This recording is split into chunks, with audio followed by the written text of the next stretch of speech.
할렐루야. 반갑습니다. 우리 조영숙 자매님이 대표 기도를 오늘 했는데 웬만한 교회 목사님 못지 않죠. 다 제자 양육을 받고 하나님 말씀을 날마다 묵상했기 때문에 그런 신앙의 고백이 가능한 겁니다. 자, 오늘 설교 제목은 회복의 시작 예수 그리스도십니다. 전번의 설교 제목은 하나님의 영광 예수 그리스도예요. 우리가 인생을 살다 보면은 예기치 않게 우리의 힘으로 살 수 없는 한계의 끝을 만날 때가 있습니다. 그 끝에서 여러분은 하나님을 믿는 백성으로서 그 한계를 어떻게 그동안 극복하려고 하셨는지 돌아보시기 바랍니다. 그 한계의 끝이 우리 자신이 될 수도 있고요. 또 우리의 가족과 형제로 인한 고난이 될 수도 있고요. 또 질병이 될 수도 있고 어떠한 상황이나 환경으로 인해서 우리의 한계의 끝이 될 수도 있습니다. 어쨌든 우리 힘으로 될 수 없기 때문에 한계의 끝이라고 표현을 합니다.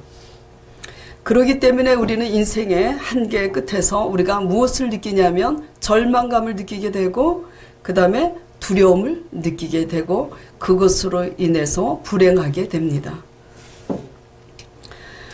자, 그래서 우리 인생의 우리 힘으로는 도저히 할 수 없는 우리 인생의 한계의 끝, 절망의 끝에서 진정한 회복의 시작은 예수 그리스도로 시작될 수 있음을 오늘 말씀드리고자 합니다. 자, 1절에서 2절 말씀 본문 오늘 다 읽었는데 다시 보도록 하겠습니다. 그가 나를 데리고 전문에 성전문에 이르니 동으로 전에 그 전면이 문이 동으로 향하였는데 그 문지방 밑에서 뭐가 나온다고요? 물이 나와요. 그래서 그 물이 나와서 동으로 흐르다가 제단 남쪽으로까지 흘러 내려가는 거예요. 이 물, 왜 성경은 이 물로 이렇게 표현하고 있는지, 예수 그리스도는 생명의 근원이신데 왜 물로 표현하는지, 물은 우리에게 무엇의 근원이 됩니까? 생명의 근원이 되는 거예요. 농부가 아무리 땅을 일구고 씨앗을 뿌려도 하늘에서 비를 내려주지 않으면 우리의 수고가 헛됩니다. 또 우리의 인체의 70%가 수분이라고 그래요. 우리가 물을 마시지 않으면 살 수가 없습니다. 그래서 물은 생명의 근원이 됩니다. 그렇기 때문에 성경은 하나님을, 예수 그리스도를, 성령을, 성부, 성자, 성령을 물로 비유하고 있는 것입니다. 그 물이 성전에서 나온다고 했는데 이것은 뭐냐면 성전의 주인은 누굽니까? 하나님이요 예수 그리스도시요 성령이십니다. 그 성령님, 그 하나님, 우리를 대속하신 예수 그리스도만이 우리의 생명을 구원하실 수 있기 때문에 물로 비유하고 계시는 거예요. 우리 인생이 아무리 잘났다 할지라도 흰머리를 검게 할 수 있습니까? 지금 우리 아버님이 멋있게 흰머리하고 이렇게 앉아 계시는데 염색은 할 수 있어도 검게는 할 수 없어요. 키를 1cm라도 더 크게 할 수 있습니까? 우리 대표기도 하는 오늘 조영숙 자매님이 키가 작잖아요. 그분의 소원은 아마 저처럼 키가 좀 컸으면 하는 게 소원이었을 겁니다. 근데 그렇게 할 수가 없어요. 그리고 죽을 때 우리는 1년이라도 생명을 더 연장하고 싶은데 그게 우리의 뜻대로 됩니까? 왜 그런 것이 안 되죠? 피조물이기 때문에 하나님이 허락하신 생김새 안에서 하나님이 허락하신 연수를 따라 살다 가는 것이 우리 인생의 한계입니다. 그러므로 세상 사람도 인명은 제천이라고 표현을 하고 있습니다. 이사야서에 보면은 히스기야 왕이 나옵니다. 히스기야 왕이 하나님을 경외하는 훌륭한 의인이었지만 한때 범죄로 인해서 이사야 선지자를 통해서 뭐가 선포됐어요? 너가 죽고 정령 살지 못하리라고 죽음이 선포되었는데 히스기야 왕이 회개를 합니다. 그 회개의 기도를, 눈물의 기도를 들으시고 내가 너의 눈물의 기도를 들어놓으라고 하시면서 다시 생명을 연장을 시켜요. 몇 년을 연장시켜 주십니까? 15년을 연장시켜 주십니다. 우리의 절망의 끝, 우리의 죽음의 끝에서 회복의 시작은 오직 우리의 생명의 근원 되신 예수 그리스도, 하나님, 성령님밖에 없음을 믿으시길 바랍니다. 그러므로 이 땅에서 우리 한계로 할 수 없는, 바랄 수 없는 이 한계의 끝, 절망의 끝에서 예수 그리스도로 인하여, 예수 그리스도를 믿음으로 인하여 여러분에게 진정한 회복의 시작이 있기를 축원합니다. 말뿐이지, 이론에 불과할 뿐이지, 여러분이 할 수 없는 한계의 끝에서 여러분이 본능으로 하려고 수단과 방법으로 애쓰다가 그냥 날마다 그 자리를 고전하고 면치 못하는 그것은 인본주의예요. 우리는 칠흑같이 어둠 속에서도 사망의 음침한 골짜기를 지날지라도 다윗이 고백하잖아요. 푸른 초장으로 인도하시는 하나님, 우리가 할 수 없는 그 시작, 그 한계의 끝에서 예수 그리스도를 진짜로 믿는다면 그 죽음을 이기시고 부활하신 예수 그리스도로 말미암아 새로운 회복의 시작이 우리 삶에 증거되어야 합니다. 증거되지 않는 신앙은 죽은 신앙이에요. 머리에 지식적인 신앙일 뿐이에요. 생명이 있는 신앙이 아님을 명심하시고 여러분에게 생명의 믿음이, 예수 그리스도의 믿음이 넘치기를 축원드립니다. 전번 시간에 제가 이 에스겔 43장 본문을 가지고 하나님의 영광, 예수 그리스도 설교를 하면서 설명드렸습니다. 이 이스라엘이 타락했으므로, 죄악으로 인해서 타락했으므로 하나님의 영광이 떠났다고 기록이 되어 있어요. 하나님의 영광이 떠나니 누가 자리를 차지합니까? 죽이고 멸망시키는 마귀가 자리를 차지해요. 그래서 하나님이 떠남으로 그들의 성읍과 성전은 완전히 함락이 되었고 그들은 바벨론으로 포로로 끌려가서 소망 없이 긴 세월을 살고 있습니다. 지금 이것을 잘 적용하시길 바라요. 여러분은 무엇의 포로가 되어 있습니까?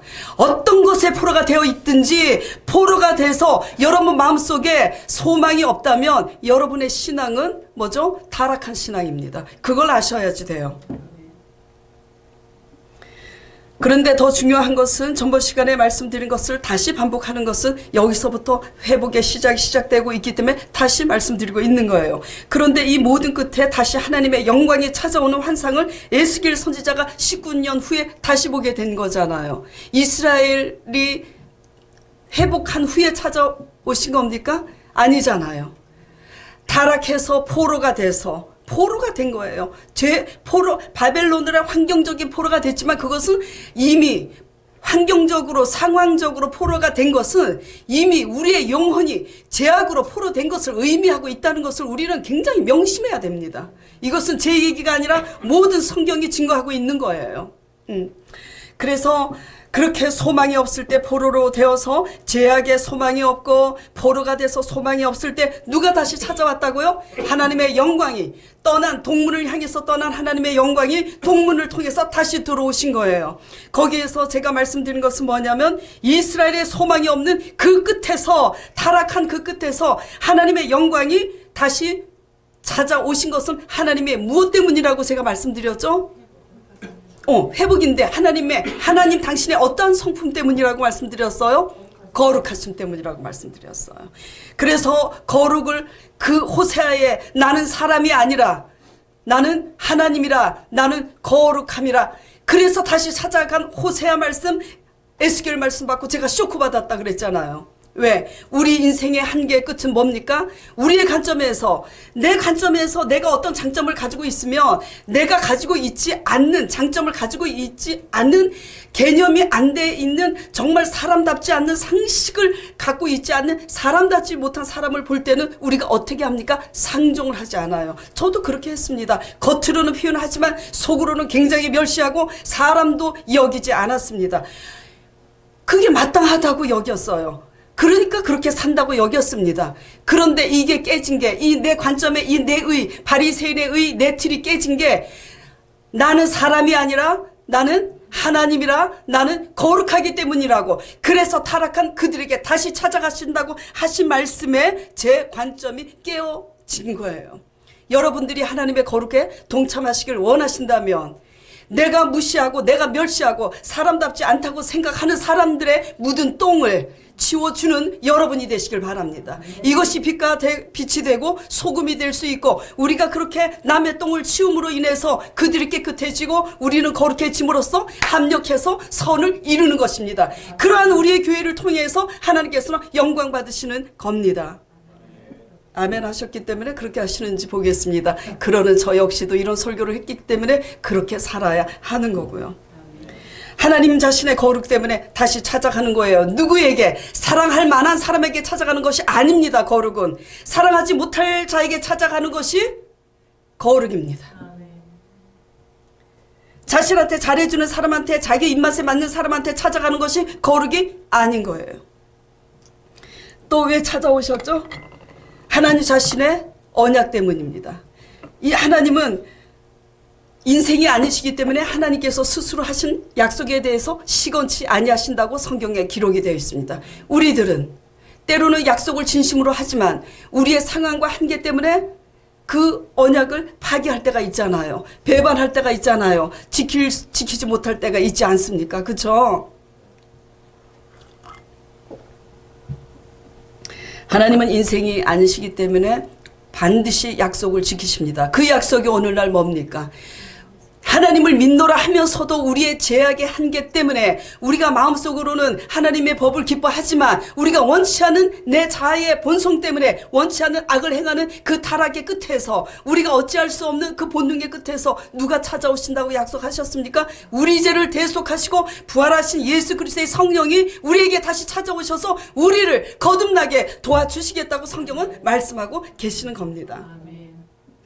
하나님은 거룩이시기 때문에 악해서 죽을 수밖에 없는 우리에게 찾아오시는 거고, 하나님은 언약의 하나님이시기 때문에, 사랑의 하나님이시기 때문에 우리와 같은 자에게 찾아옵니다. 사람답지 않아서 상식이 돼 있지 않는 악한 사람도 구원받기 원하고, 우리는 조금 그 사람보다 낫다고 사람답다고 여기는 그것이 뭐냐면 바리새인의 의입니다. 우리의 그 못난 의 때문에 예수님을 십자가에 죽여요. 사실은 그 악한 사람들이 예수님을 죽이는 게 아니라 내가 저 악한 사람 때문에 내가 더 낫다고 여기는 바리새인의 의를 가지고 있는 장로들과 나 같은 목회자들이 바로 누구를 죽이냐고요? 예수 그리스도를 죽입니다. 성령을 내어 쫓습니다. 그것이 뭡니까? 내가 바로 멸시하는 사람들을 성전에서 내쫓고 내가 비난하고 폄하하는 것이 바로 예수 그리스도의 성령을 내어 쫓는 것임을 여러분들이 인식하시고 합력하여 선을 이루시길 바랍니다.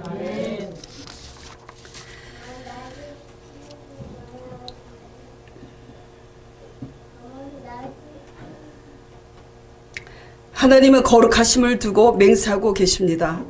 하나님은 언약으로서 약속하고 계십니다. 성전의 머리 되시고 주인 되신 바로 하나님의 아들 예수 그리스도, 우리 죄를 위해서 십자가에 대속하신 예수 그리스도를 믿음으로 말미암아 우리가 회개하고 순종하면 무엇을? 우리의 가난과, 무엇을? 우리의 저주와, 무엇을? 우리의 사망 권세, 마귀가 죽여 멸망시키고 도둑질하는 그 사망 권세, 질병을 아버지께서 담당해 주시겠다고 약속하고 계시는 겁니다. 제가 약속하는 게 아니에요. 하나님의 약속하시는 겁니다. 그래서 우리가 하나님의 의를 따라서 순종하고 이같이 하나님의 거룩에 동참할 때 하나님의 치료의 광선이 우리에게 임하고, 우리의 가난과 저주를 담당하신 아버지의 그 은혜가 우리의 산업에, 우리의 가정에 임하는 것입니다.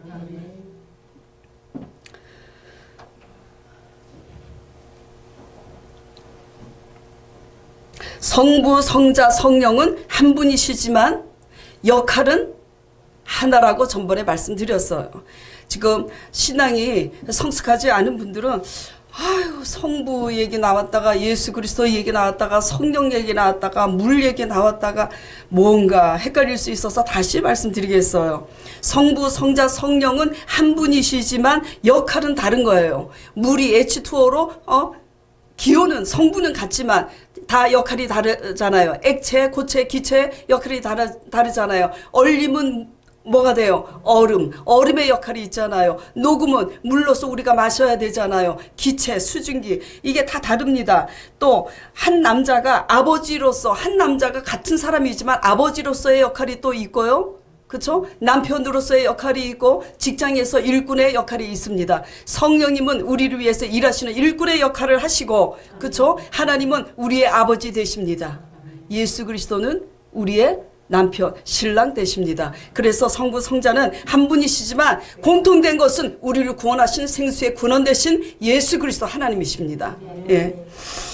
그래서 예수 그리스도의 십자가의 이 죽음과 부활, 제가 예배 때마다 빠지지 않고 말씀하시는 이 십자가의 죽음과 부활이 곧 우리 인생의 절망의 끝에서 예수 그리스도로 인한 새로운 회복의 시작을 약속하는 언약인 줄을 여러분이 명심하시고 상황과 환경을 보지 않는 여러분 되시길 바랍니다. 자, 프로젝트의 요한복음 3장 3절 6절 말씀을 다 같이 보도록 하겠습니다. 자, 제가 읽을게요. 여러분들이 잘 아시는 말씀입니다. 요한복음 3장 니고데모 유대 관원, 날마다 말씀을 연구하는 관원이 예수님께 하나님 나라 어떻게 해야 거듭나냐고 질문을 하니까 예수님이 대답합니다. 너가 관원으로서 그런 것도 알지 못하냐 하시면서 책망하시면서 이렇게 대답하십니다. 예수께서 대답하여 이르시되 진실로 진실로 너에게 이르노니 사람이 거듭나지 아니하면 하나님 나라를 볼 수 없느니라. 니고데모가 이르되 사람이 늙으면 어떻게 날 수 있사옵나이까? 두 번째 모태에 들어갔다가 날 수 있사옵나이까? 아마도 니고데모 그분이 이렇게 질문할 수밖에 없는 자신의 한계 속에서 참 내 질문이 참 말도 안 되는 유치한 질문이다라고 생각을 아마 했을 거예요. 5절에 예수님께서 대답하시되 뭐라고 그러시냐면 진실로 진실로 너에게 이르노니 사람이, 자 같이 읽겠습니다. 물과 성령으로 나지 아니하면 하나님 나라에 들어갈 수 없느니라. 육으로 난 것은 육이요 영으로 난 것은 영이니. 육이 뭘까요? 이게 굉장히 신학적이고 성경적인데 초신자들은 매우 어려워요. 육이 뭐냐면 본능적으로 사는 겁니다. 육신의 정욕적으로 사는 겁니다. 자기 생각으로 사는 것이 다 육이에요. 하나님을 오래 믿고 있지만 믿음으로 살지 못하는 그 모든 우리의 생각이 육입니다. 영으로 사는 것은 뭡니까? 믿음으로 사는 겁니다. 오직 의인은 믿음으로 말미암아 살리라. 믿음은 뭡니까? 바랄 수 없는 가운데 바라는 믿음으로 사는데, 바랄 수 없을 때는 바랄 수 없으니까 내 힘으로 살려고 바둥거리고, 바랄 수 있는 지푸라기라도 잡을 것이 있으면 그것이 하나님이 인도한 것이라고 아론의 금송아지를 내가 내 손으로 해놓고 이것이 하나님이 인도했다고 하는 이 말도 안 되는 망언, 이런 것들이 다 육신으로 사는 겁니다. 어떻게 했든 아버지께서 지금 말씀하시는 것은 물과 성령으로 거듭나지 아니하면 하나님 나라를 뭐죠? 들어갈 수 없다고 말씀하시는 거예요. 육의 생각으로는 하나님 나라의 말씀을 이해할 수도 없고 하나님의 음성을 들었다고 해도 우리는 해석할 수도 없습니다. 하나님의 성령으로 말미암아 하나님의 말씀에 대해서 우리의 생각과 자아를 십자가에 못 박고 믿음으로 듣는 여러분 되시길 축원드립니다. 자, 요한복음 7장 다시 보겠습니다. 7장 37절에서 38절.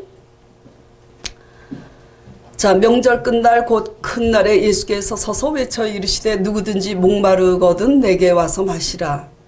38절.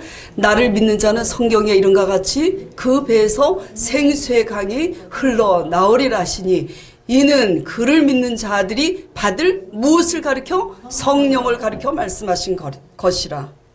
예. 성령이에요. 우리가 말씀을 묵상할 때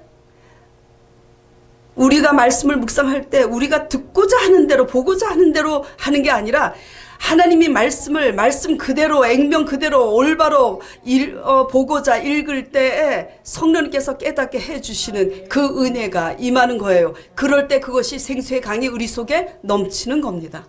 예. 그래서 어떻게 했든 우리는 하나님이 주시는 성령에 의한 복음의 생수가 우리 속에 넘침으로 말미암아 우리가 바랄 수 없는 절망의 끝과 한계의 끝에서 새로운 시작이 되시기를 축원드립니다. 자, 두 번째는 예수 그리스도로 인한 회복의 시작은 처음은 미약하지만 나중에는 장대케 되는 것이 예수 그리스도로 인한 회복의 시작의 특징입니다. 자, 오늘 말씀, 본문 말씀 3절에서 5절 말씀을 보겠습니다.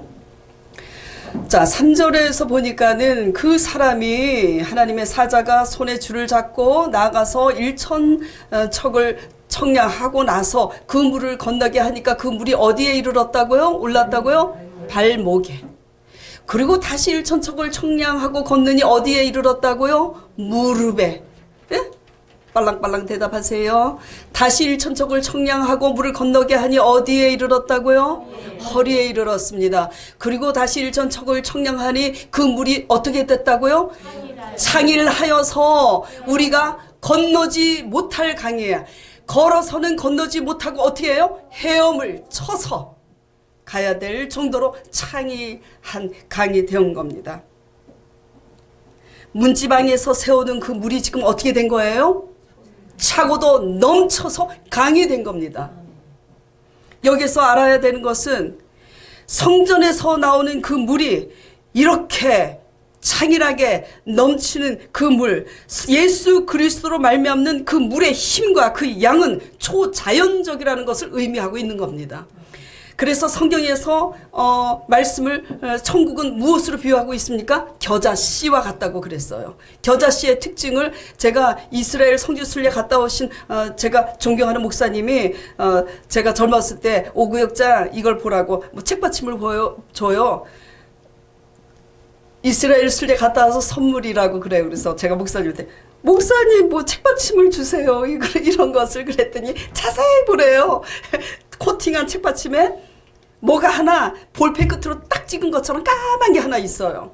그게 겨자씨라는 거예요. 그래서 이렇게 조그만 겨자씨를 무슨 큰 책받침에 해가지고 잊지 말라고. 그래서 저한테 선물을 주셨어요. 겨자씨가 그렇게 작습니다. 그런데 그 겨자씨가 성경에 어떻게 기록이 되어 있냐면 그 겨자씨가 심겨져서 자라서 나무가 됐을 때는 모든 나무보다 크다고 그랬어요. 어떤 나무보다 커서 수많은 새들이 그 나무에 깃들이고 그 나무 밑에서 사람들이 그늘을 피해서 거기서 안식을 할 수 있다고 그렇게 되어 있습니다. 우리의 인상이 겨자씨같이 작아 보입니까? 한계의 끝에서 절망의 끝에서 우리는 아무것도 할 수 없을 정도로 작아 보입니까? 문제는 환경이 문제가 아닙니다. 내 속에 겨자씨와 같은 생명의 예수 그리스도의 믿음의 운동력 있는 파워가 있는 살아있는 믿음이 없는 게 문제일 뿐입니다. 여러분 속에 회복의 시작이신 우리를 창대케 하시는 예수 그리스도의 파워 넘치는 힘의 근원이 되신 생수의 근원이 되신 예수 그리스도의 믿음, 우리 속에서 역동하시고 역사하시는 성령님의 살아계시는 믿음을 여러분들이 소유하시기를 축원합니다.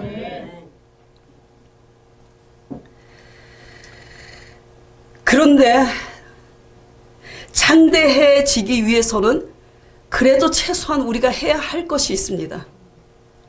창대케 자라도록 역사하시는 파워는 누구에게 있어요? 하나님께 있지만 자랄 수 있도록 우리가 근거를 준비해야 되는 과정이 있어요. 우리가 그걸 알아야지 돼요. 하늘에서 아무리 해와 비를 내려도 농부가 부지런히 땅을 일구고 씨를 심고 열매가 맺기까지 인내함으로 기다림으로 해야 할 여러 가지 일들이 있어요. 첫째는 땅을 일궈야 돼요. 둘째는 씨도 심어야지 돼요. 그리고 이제 자라요. 그러면은 어떻게 해요? 자라면은 농약도 쳐줘야 됩니다. 해충이 먹지 않도록. 그리고 자라면은 이제 열매가 맺어지기 전에 잎사귀가 무성해지니까 가지가 무거워서 쓰러지지 않도록 가지도 대를 세워주고 태풍에 쓰러지지 않도록 여러 가지 할 일이 있어요. 아무것도 하지 않으면서 해야 비만 다 그냥 기다리고 있으면 열매가 맺어집니까? 안 맺어져요. 아무것도 무슨 말씀을 드리고자 하냐면 아무것도 하지 않고 있으면서 상대하기를 바라는 심보는 뭐죠? 도둑입니다. 하나님의 말씀을 늘 묵상하면서 늘 기도에 힘쓰고 선행을 배워서 선행을 하는 자에게 하나님이 창대케 하시지 아무것도 하지 않고 가만히 있는 자에게 하나님께서는 창대케 역사하시지 않습니다. 가뭄에 콩나듯이 묵상하고 가뭄에 콩나듯이 기도하면서 대풍을 기대하는 심보는 뭐죠? 도둑이라고 말씀드렸어요. 사도행전 10장 1절에서 5절까지 보면은 이방인 고넬료 얘기가 나옵니다. 여러분 잘 아시죠? 그 이방인 고넬료가 경건하여서 하나님을 경외하니 백성을 어떻게 했다고요? 많이 구제하고 항상 기도하더니 그 기도와 구제가 하나님께 상달이 되어서 기억한 바 되었다라고 기록되어 있습니다.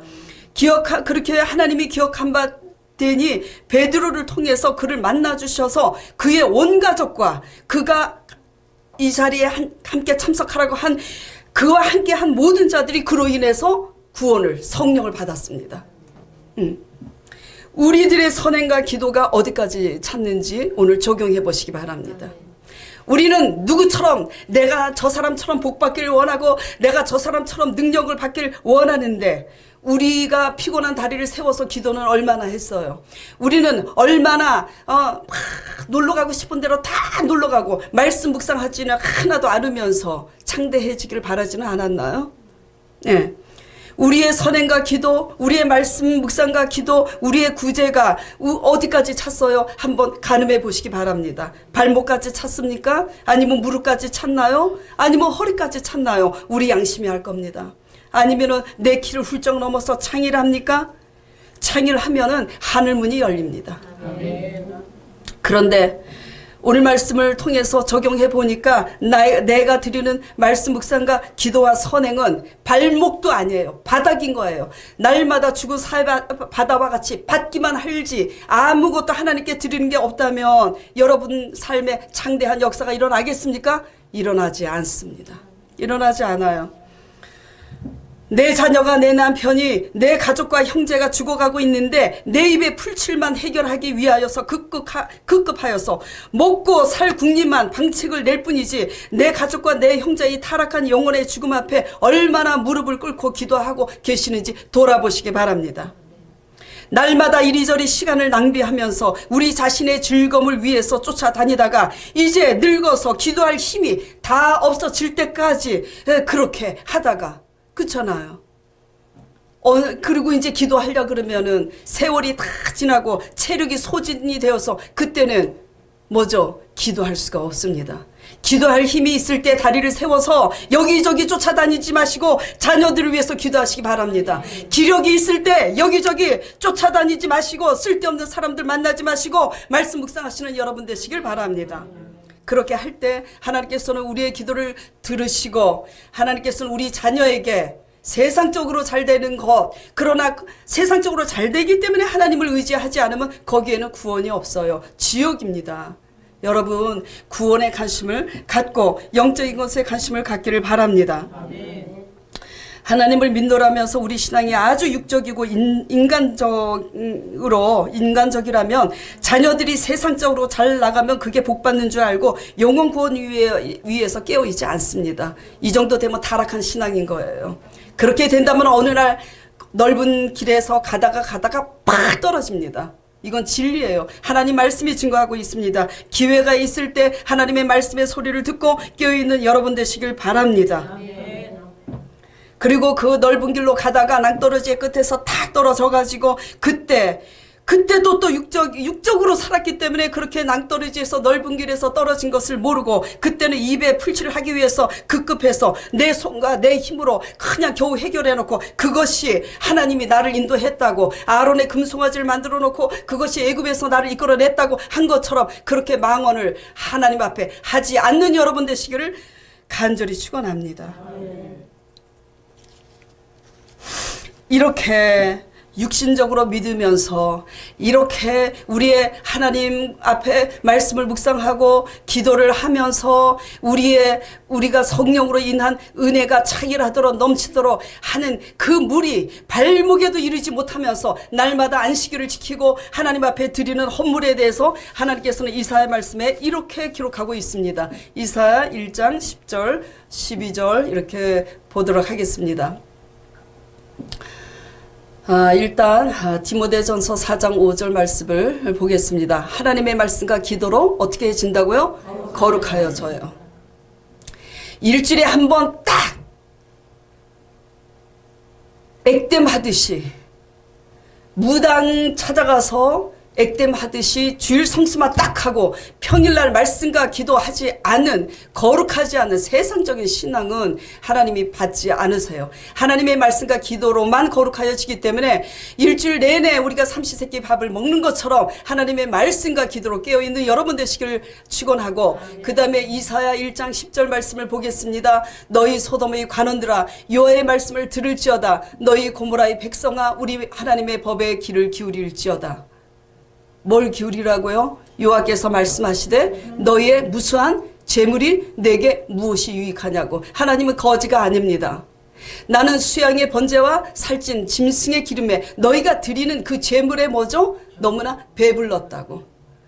나는 그런 것들을 기뻐하지 않는다고. 기뻐합니다. 재물 기뻐해요. 그런데 그것이 믿음의 재물이 아니기 때문에 액땜하듯이 드리는 주일 성수고 액땜하듯이 드리는 재물이기 때문에 기뻐하지 않는 것이죠. 내야 합니다. 항상 드리는 말씀인데, 자 12절 너희가 뭐 하러 온다고요? 내 앞에 보이러 오니. 액땜하려고 오는 겁니다. 이거 굿하는 거나 마찬가지예요. 그냥 무대만 바뀌었을 뿐이에요. 그것을 누가 너희에게 요구하였느냐? 내 마당만 밟을 뿐이니라. 자, 그 다음에 13절 이어서 보겠습니다. 헛된 재물을 다시 가져오지 말라. 분양은 나의 가증이 여기는 바요. 월삭과 안식일까지도 이렇게 말씀하고 계십니다. 안식일을 거룩히 지키라고 분명히 말씀하셨는데 왜 이렇게까지 말씀하시는 거죠? 성애와 아울러 악을 행하는 것을 내가 견디지 못하겠노라. 하나님의 말씀에 성령의 은혜는 예비되어 있어요. 말씀과 기도를 해서 깨어 있어야지 성령의 은혜의 물이 발목에 이르고 무릎에 이르고 허리에 이르고 창일해서 하나님의 창대한 역사를 우리에게 나타내시고자 예비되어 있는데도 우리의 그냥 안락을 위해서 그냥 오만천지 다 다니면서 쓸데없는 수다 떨고 그냥 누구 흉보고 그냥 분내고 화내고 다투고 싸우고 그냥 이렇게 해요. 말씀 묵상하지 않고 기도하지 않고. 그래서 생수의 은혜는 바닥입니다. 그러면서 주일날은 와서 딱 찍어요. 그러니까 하나님이 나를 사랑하겠지. 그러니까 하나님이 짐스러워서 견딜 수가 없는 거예요. 부담스러워서 견디지 못하겠다고 말씀하시는 것입니다.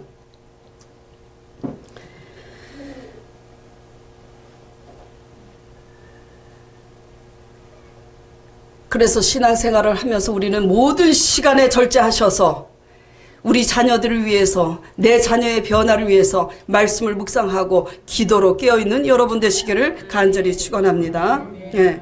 우리의 욕심 때문에, 자기중심적인 신앙 때문에, 인간적인 신앙 때문에, 먹고 마시는 것 때문에 맨날 급급하고, 우리의 중심적인 신앙 때문에 그냥 내 모든 생각에 의해서 시간을 들이고, 이런 모든 삶들이 뭐죠? 조금씩 절제되고 달라져야 합니다.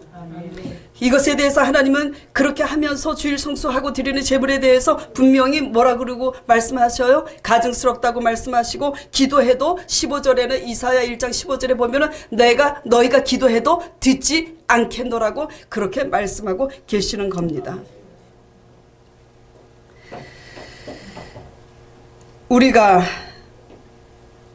하나님의 말씀과 기도로 성령의 은혜를 놓치지 않고 인내로 꾸준히 했을 때 그 은혜가 뭐죠? 허리까지 차고 넘치고, 그것이 차길하게 머리 위까지 차고 넘쳤을 때 우리가 거룩하게 변화되고, 우리가 변화된 본이 누구에게 나타나요? 가족에게 나타나기 시작하는 겁니다. 우리 아빠가, 우리 엄마가 하나님께 저렇게 갔더니 변화되기 시작했어. 어머, 잔소리 안 해도 나옵니다. 그쵸? 근데 변화되지 않고 날마다 세상 사람보다 못한 언행을 하고 행실을 할 때 가족은 더 이상 교회에 나올 필요를 느끼지 못합니다. 그리고 하나님의 은혜의 강물이 말씀과 기도로 차고도 넘칠 때 누가 우리를 위해서 대신 싸워주십니까? 하나님이 대신 싸워주십니다.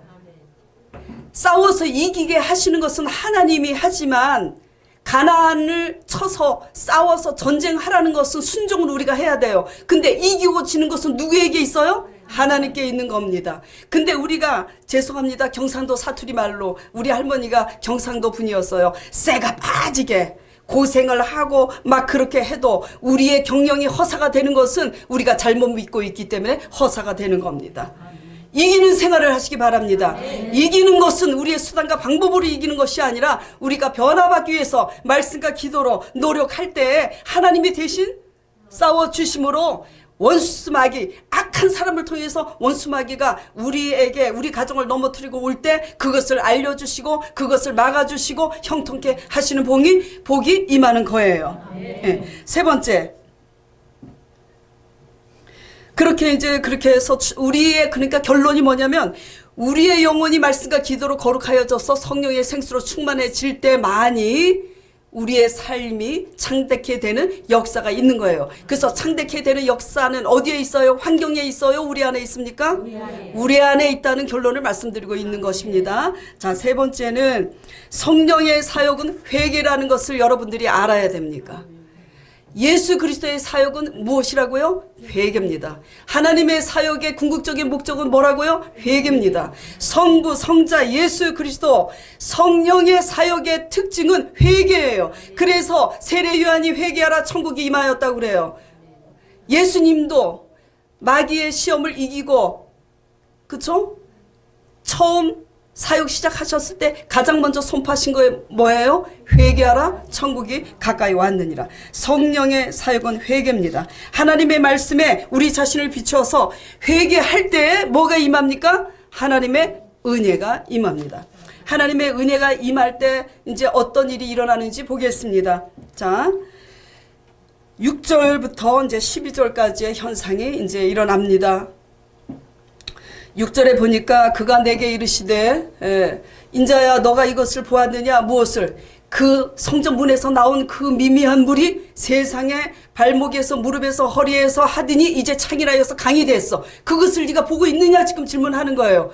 그런데 그 보고 있는 강물이 8절에 보면 어디에서 어디로 가는 거예요? 이 물이 동방으로 향하여 흘러 어디로? 아라바로 내려가서 바다에 이르리니 이 흘러내리는 물로 그 바다의 물이 소성함을 얻을지라. 이 바다는 사해 바다를 얘기합니다.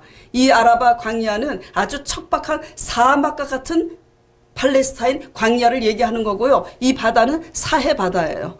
사해라는 것은 죽을 사자입니다. 죽음의 사자를 쓴 바다예요. 무슨 말이냐면 그 물이 흘러야 말잖아요. 다른 바닷물을 받아들이게만 하지 나갈 곳이 없기 때문에 지형적으로 그 물이 고여서 썩을 대로 썩어. 그래서 그곳에는 물고기들이 살 수가 없어요. 고인 물, 썩은 물입니다. 그런데 그 물이 흘러 넘쳐서 아라바를 적시고 사해 바다에 들어가니까 그 죽은 아라바 광야에 꽃이 피고 나무가 자라고 그 사해 바다가 어떻게 됩니까? 살아나는 거예요. 자, 우리에게 이 아라바는 무엇입니까? 우리의 아라바의 광야, 우리에게 사해는 뭡니까? 적용해 보시기 바랍니다. 우리에게 아라바 광야는 죄에 대해서 올바로 반응하지 못하는 황망한 우리의 심령이 바로 아라바 광야입니다. 그것이 죽은 바다입니다. 가인과 아벨의 비유에서 가인이 어떻게 반응합니까? 동생을 쳐 죽이고도 동생이 아프면은 반응을 하지 않습니다. 제사를 잘못 들어서 하나님이 제사를 받지 않았는데 왜 제사를 받지 않았는지에 대해는 뭐죠? 반응하지 못합니다. 오직 가인이 창세기 4장을 잘 읽어보세요. 가인이 반응하는 것은 무엇만 반응하냐면 자신의 아픔, 쫓겨나서 자기가 고생할 자신의 아픔에만 반응을 하지 자기 죄에 대해서 반응을 하지 않습니다. 하나님이 책망하시는 책망에 대해서 반응하지 않습니다. 이게 아라바 광야예요. 이것이 사해입니다. 이것을 오늘날 적용을 그대로 해볼까요? 성도들을 제자 양육하면서 제가 이렇게 봅니다. 권면을 합니다. 참 이상해요. 육적이고 믿음 없는 성도들은 정말 필요한 권면을 하면은 딱 눈 감고 입 다물고 아주 그냥 묵묵무답 반응이 없습니다. 왜냐하면 듣고 싶은 말이 아니기 때문이에요. 가장 듣기 좋은 말만 하길 원합니다. 어떤 말? 당신에게는 좋은 일이 일어날 겁니다. 복이 임할 겁니다. 그냥 이것만 듣길 원해요.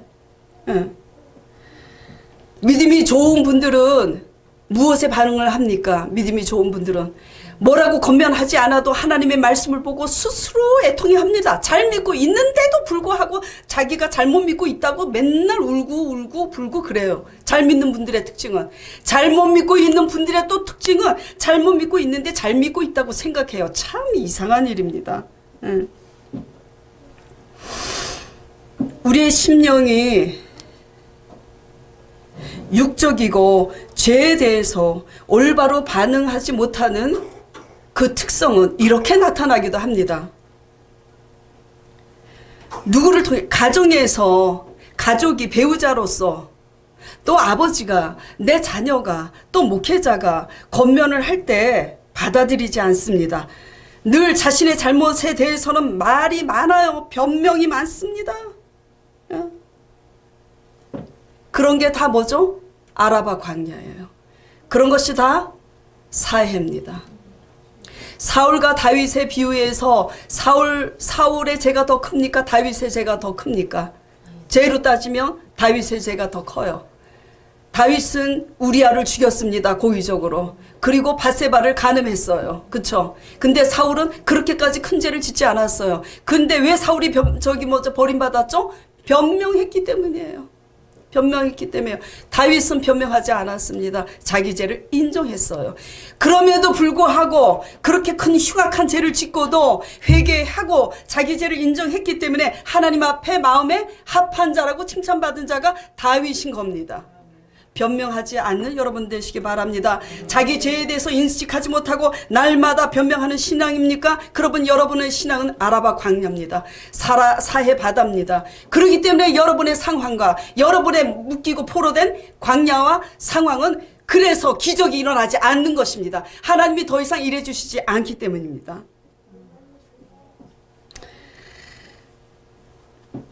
그리고 또 무엇이 아라바 광야고 무엇이 사해일까요? 은혜만 받고 있어요. 받을 줄만 알지 줄지를 모릅니다. 오직하면 제가 전번 시간에 진짜로 그런 간증했었잖아요. 어떤 분을 위해서 콩나물 1,000원어치라도 사오게 해달라고 한 달 작정 기도를 했어요. 누가 생각합니까? 세상 사람들이 들어보세요. 콩나물 1,000원어치라도 사오게 한 달 작정 기도했다. 이게 기도 제목이 된다는 것이 부끄러운 일입니다. 응? 그게 사해 바다입니다. 받을 줄만 알아요. 은혜만 받을 줄만 알고 다 영적으로 육적으로 하나 받을 줄만 알아요. 그리고 감사도 모릅니다. 조금만 마음에 안 들면 그 마음에 안 드는 걸 가지고 그냥 후벼 파고 따지고 싸우고 그럴 줄만 알지. 그게 뭡니까? 아라바 광야예요. 그것이 뭐죠? 사해 바다입니다. 거룩하고는 거리가 멀어요. 어떻게 해야 됩니까? 그런데도 하나님의 영광이 다시 찾아옵니다. 회복하라고. 회개만 하면 다시 산다고. 회복하시는 여러분 되시길 바랍니다. 여러분에게 무엇이 절망입니까? 여러분의 죄악으로 인해서 파산했습니까? 죄가 아니더라도 하나님 잘 믿어 욥과 같이 파산할 수 있습니다. 그러나 의인으로서 하나님 앞에 경외하고 잘 믿었는데도 파산한 사람들은 항상 뭐가 다르다 그랬어요? 파산했어도 신앙 고백이 다릅니다. 육적이기 때문에 파산한 사람은 날마다 불평하지만 영적으로 살다가 파산한 사람은 파산했음에도 감사합니다. 이게 다른 거예요. 어쨌든 여러분들의 절망이 뭡니까? 파산했습니까? 자녀가 남편이 도박 중독으로 알코올 중독으로 음란 중독으로 그렇게 중독이 돼 있어서 절망입니까? 아니면 여러분 자신이 질병에 있습니까? 어떤 마음의 상처 때문에 절망입니까? 이거보다 더 무서운 절망의 끝은 우리 안에 회복의 시작이신 예수 그리스도를 향한 믿음이 없는 것이 우리에게 절망인 줄 믿습니다. 그렇기 때문에 이 절망의 끝에서 문제는 뭐냐면 파산이 문제가 될 수 있는 게 아닙니다. 우리 가족이 어떤 것에 중독돼 있어도 그것이 문제가 될 수는 없어요. 그것을 이길 힘이 우리에게 없는 거예요. 예. 우리가 그것이 문제가 되지 않기 위해서는 그것을 이길 수 있는, 그거에 요동하지 않고 의연하게 대처할 수 있는 거룩함이 있고, 하나님이 우리의 삶을 대신 살아주시고 우리의 기도를 들어주실 예수 그리스도 살아계신 하나님의 전능하신 믿음이 있으면 그 모든 것을 이길 수 있습니다. 이것이 없는 게 문제일 뿐이에요. 우리의 심령이 예수 그리스도의 십자가 안에서 우리의 불신앙과 자아를 못 박을 때 우리의 십자가 신앙으로 인해서 우리 가정의 마라의 쓴물이 단물로 변화가 될 줄 믿습니다. 십자가 신앙만이 마라의 쓴물에서 나뭇가지를 던지니까 어떻게 됐어요? 단물로 됐잖아요. 그 나뭇가지는 십자가입니다. 그 십자가는 뭡니까? 그냥 목걸이 십자가 차면 십자가입니까? 우리 마음에 신비에 새긴 우리의 못된 자아, 옛날에 못된 그 습성과 타락한 속성을 예수 그리스도의 십자가에 못 박아야 됩니다. 안 되는 것을 성령의 은혜로 회개하면서 변화돼야 됩니다. 그렇게 했을 때 우리 가정의 마라의 쓴물은 뭐죠? 단물로 변화되는 거예요. 십자가의 죽음과 부활이 이것을 의미하는 것입니다. 십자가 부활 신앙이 되시길 축원드립니다. 그러므로 회개하고 말씀과 기도의 성을 쌓아서 충만한 은혜가 창일하여 넘쳐서 우리가 거룩해지고 우리가 거룩해짐으로 하나님이 함께 하심으로 우리 가정에 형통한 복이 대신 살아주시는 복이 기적의 복이 창대한 복이 여러분 삶 속에 넘치게 되시길 바랍니다. 다만 아무리 하나님을 오래 믿어도 우리 삶이 잘 나갔지만 오히려 그 사망과 같이 무너진 그 끝에서 회복이 없는 것은 11절과 같은 신앙이기 때문입니다. 11절 보겠습니다. 본문 말씀 11절 자 읽겠습니다. 그 진펄과 개펄은 소송되지 못하고 소금 땅이 될 것이요. 이 진펄과 개펄은 무엇이냐면은 사해 바다에서 지형이 높은 데예요. 그래서 생수가 창일해서 그 성전에서 나온 그 생수가 지형이 너무 높으니까 거기까지 그 강물이 미치지 못하는 곳에는 소송되지 못해요. 뭐가 진펄이고 개펄일까요? 내가 잘 믿는다는 생각 때문에 도무지 듣지 않는 바리새인의 의가 진펄, 교만한 우리의 신앙이 진펄이고 개펄입니다. 그죠?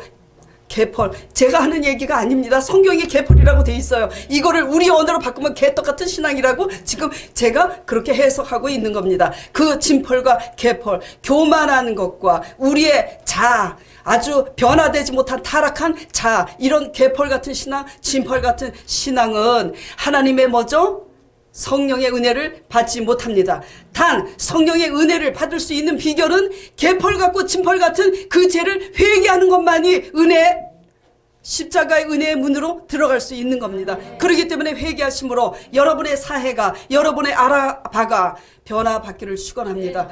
그래서 회개해서 여러분이 변화받으면 하늘문이 열려서 여러분의 환경이 바뀌는 역사가 누가 합니까? 역사를 하나님이 하신다는 얘기입니다.